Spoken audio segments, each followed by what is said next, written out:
అదే RTV app వార్తల్ని క్షణాల్లో చదివే అవకాశం ఉంటుంది. ఒక న్యూస్ పేపర్, ఒక టెలివిజన్ ఛానల్ మీ చేతుల్లో ఎప్పుడు ఉంటాయి. ఇవాళ నేను చెప్తాను వెంకట్రావు గారు, మీరు కొత్త హాస్పిటల్ వెనక బాగా మా గవర్నమెంట్దా కాదా ఆలోచన చేయండి ఒకసారి. మీరు గట్టిన హాస్పిటల్ వెనక బాగా గవర్నమెంట్దా కాదా? ఇట్లాంటి తప్పులు చేసుకుంటూ మమ్మల్ని విమర్శించాల్సిన అవసరం ఉందా? నువ్వు చేసేది వ్యాపారం చేసుకో, ఎమ్మెల్యేగా సంతోషంగా గౌరవిస్తాను, నేను వేరే విమర్శించట్లే మేము.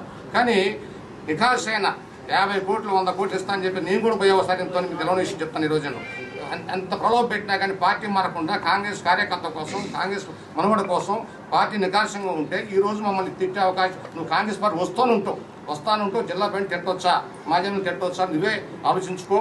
నువ్వు రాదలుచుకుంటే ఇక కార్యకర్తల మనోభావాలు తెలుసుకొని పార్టీ కూడా అధిష్టానికి మీరు చెప్తా ఉన్నాం. సీఎం గారిని కలుస్తాం విషయం మీద. తప్పకుండా డివిజన్ వ్యాప్తంగా ఈ రోజు వెంకట్రావు మీద నిరసన తెలియజేస్తా ఉన్నాం. తప్పకుండా సీఎం కలిసి మా మనోభావాలు తెలియజేసుకుంటాం. వీళ్ళందరూ ఏంటంటే ఇప్పటికే ఈయన మండల ప్రెసిడెంట్, ఈటీఆర్ఎస్ ప్రెసిడెంటే, ఈటీఆర్ఎస్ మండల ప్రెసిడెంట్, ఈయన నరకం చైర్మన్ చెప్పేసి ఇప్పటికే వాళ్ళకి అనుకొని ఇక కాంగ్రెస్ కార్యకర్తల్ని నాశనం చేసే స్థితికి ఇక తీసుకొచ్చారు. కాబట్టి మీ అధిష్టానం కూడా చెప్తా ఉన్నాం. రేవంత్ రెడ్డి గారు, బట్టి గారు, శ్రీనివాస్ రెడ్డి గారు, తుమ్మనాగేశ్వర గారు ఇక్కడ మీరు పెద్దలుగా ఉన్నారు కాబట్టి రేణుకా సోదరి గారిని అందరూ చెప్తాను, దయచేసి డివిజన్లో ఉన్న నాయకుల యొక్క మనోభావాలు తెలుసుకొని, మేము తీసుకోదనట్లేదు, మేము చేర్చుకోవద్దనట్లేదు, కానీ మనోభావాలు తెలుసుకొని కాంగ్రెస్ పార్టీకి ఎటువంటి అన్యాయం జరగకుండా, ఎందుకంటే ఇంతకాలం నష్టాలు భయపడో, దానికి భయపడో, కింద మీద పడి పార్టీ ఉన్నా లేకపోయినా కాంగ్రెస్ కార్యకర్తలు జెండాలు మోసి కాంగ్రెస్ పార్టీ గెలిపించుకున్నారు. అన్ని చోట్ల కూడా రేవంత్ రెడ్డి గారు చెప్తా ఉన్నారు, కాంగ్రెస్ కార్యకర్తే పార్టీకి బలం, వాళ్ళు ఉంటే మేము ఉన్నామని చెప్పేసి మా నాయకత్వం చెప్తా ఉంది. ఆ వ్యూలో మీరు ఆలోచన చేయండి దయచేసి. చేసి తప్పకుండా మీరు మాకు న్యాయం చేసిన తర్వాత 10,000 న్యాయం చేసిన తర్వాత మీరు ఏ పని చేసుకుని నాకు ఇబ్బంది లేదు. కాంగ్రెస్ పార్టీ మొత్తం వీరయ్య గారి ఎమ్మటే ఉంటుంది, వీరయ్య గారు భయపడాల్సిన అవసరం కూడా లేదని చెప్పేసి మేము తెలియజేస్తా ఉన్నాం. మీరు ఒకటి గుర్తుపెట్టి వెంకట్రావు గారు, రేవంత్ రెడ్డి గారు వచ్చిన తర్వాత ఫస్ట్ గుడికి వస్తా ఉన్నారు, గుర్తుపెట్టుకో. నువ్వు కానీ మీ నాయకులు కానీ మీ సీఎం కానీ గుడికి వచ్చిన పాపాలు లేరు.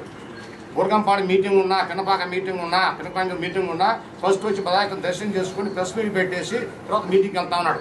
అది కాంగ్రెస్ పార్టీ సిస్టమ్ పద్ధతి. రాహుల్ గారికి ఇచ్చే గౌరవం, దేవుడికి ఇచ్చే గౌరవం, జనానికి ఇచ్చే గౌరవం, అది తెలుసుకోకుండా ఏదో మాడితే మర్చిపోతుంది కానీ తెలియజేస్తూ నేను ఇచ్చిన వాటిని మీరు వెనక్కి తీసుకోండి.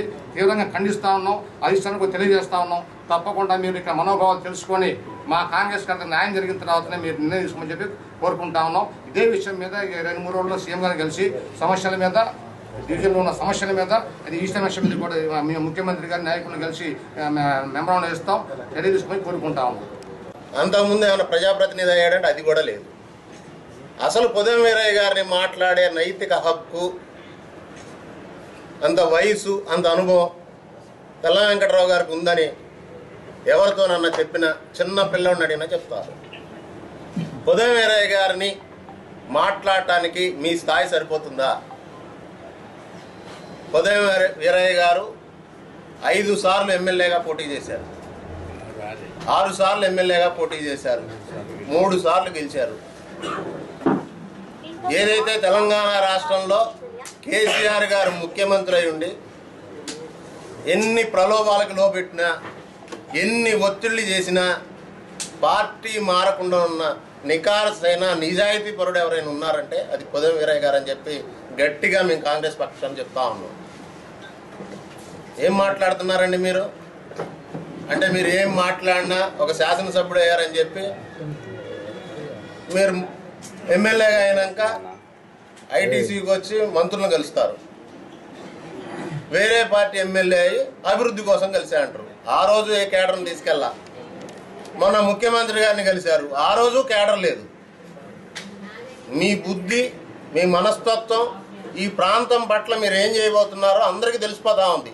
అవకాశవాద రాజకీయాలు, అవసరం కోసం ఏ పార్టీ అయినా మారుతాం, అందుకే మేము రాజకీయాలు చేస్తాం అనేది తేటతల్లం ప్రజలకు అయిపోతా ఉంది.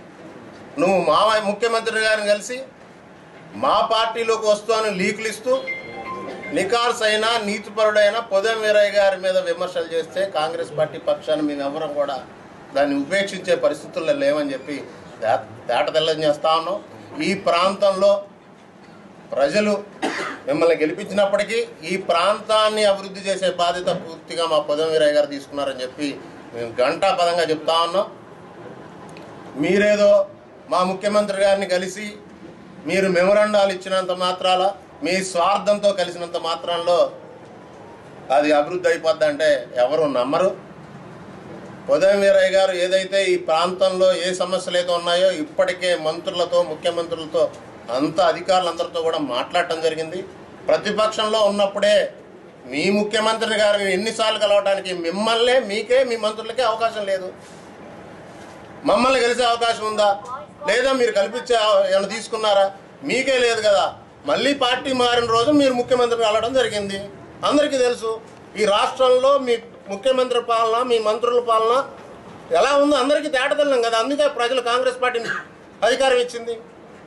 మళ్ళీ గత ఎమ్మెల్యే కలవలేదని చెప్పి మాట్లాడటం చాలా శోచనీయం. నువ్వు కాంగ్రెస్ పార్టీకి రావటం కోసం అభివృద్ధి కోసం అని మాటలు మాట్లాడటం కూడా కాంగ్రెస్ పార్టీ తీవ్రంగా ఖండిస్తా ఉన్నాం. దీని విషయమే ఈ పత్రికా సమావేశం పెట్టాం. దీంట్లో పెద్దలు ఇంకా కూడా మాట్లాడతారు. ఈ ఉద్దేశం. మరిన్ని వీడియోస్ కోసం ఛానల్ ని సబ్స్క్రైబ్ చేయండి. లేటెస్ట్ అప్డేట్స్ కోసం వాట్సాప్ ఛానల్ ని ఫాలో చేయండి. అండ్ లింక్ డిస్క్రిప్షన్ లో ఉంది.